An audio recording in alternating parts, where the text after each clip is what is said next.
దైవ మర్మములు. సహోదరుడు భక్తి సింగ్ గారి అనుభవములో దేవుడు ఆయనకు బయలుపరిచిన దైవ మర్మములు. మే 23. లోతు అబ్రహామును విడిచిపోయిన తర్వాత యెహోవా, ఇదిగో నీ కన్నులెత్తి చూడుము. ఆదికాండము 13:14. లోతు వేరుపడిన తర్వాతనే దేవుడు అబ్రహామును తిరిగి ప్రత్యక్షమాయను. బైబిల్లో ఈ చిన్న మాటను గమనించుము. లోతు అబ్రహామును విడిచిపోయిన తర్వాత, ఆదికాండము 13:14. అప్పుడే దేవుడు తనకును తన సంతానమునకును ఎంత గొప్ప స్వాస్థ్యమును ఇచ్చుచుండెనో అబ్రహామునకు చూపగలిగెను. నీ జీవితం నందున్న ఏదో లోతు వలన నీవు దేవునితో నిజమైన సహవాసమును అనుభవించలేకున్నావు.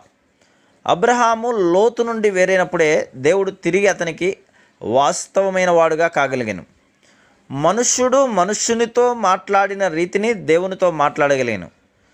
దేవునితో తాను కలిగి ఉన్న అట్టి వాస్తవమైన సహవాసం వలనే తన దేశమును, పశువులను, ప్రశస్తమైన వాటిని దేవుని నిమిత్తమై విడవగలిగాను. లోతు అబ్రహాముతో నుండినప్పుడు దేవుడు మౌనంగా నుండెను. కొన్ని పర్యాయములు నేనేం చేయవలను అని అబ్రహాము తలంచినప్పటికీ లోతు వేరగు పర్యంతము దేవుడు అతనికి జవాబియ్యలేదు. దేవుడు అబ్రహామునకు ప్రత్యక్షమైనప్పుడు అతడు హెబ్రోనులో నుండెను. ఆదికాండము 18:18.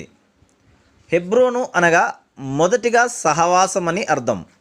మొదట దేవునితోనూ తర్వాత సహవిశ్వాసులతోనూ గల సహవాసం. లోతుతో నీకు గల స్నేహం ఇటువంటి సహవాసంనకు నిన్ను తీసుకొని రాదు.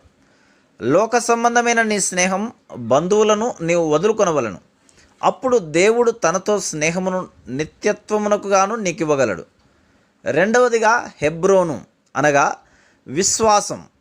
యెహోషువ 14:11-13 వచనములలో మనం కాలేబును గూర్చి చదువుచున్నాం. అతడు యెహోషువ యొద్దకు వచ్చి, నాకు హెబ్రోనును ఇమ్ము, అనేక మంది బలాఢ్యులైన అనాకీయులు అక్కడ ఉండినను నేను వారిని జయించగలను. ఇయలేనగా అనేక సంవత్సరములుగా నేను దేవుని రుజువు చేసి ఉన్నాను అని చెప్పాను. హెబ్రోను విశ్వాసమును గురించి మాట్లాడును. అనాకీయులకు భయపడక వారితో పోరాడుటకు సిద్ధపడుము.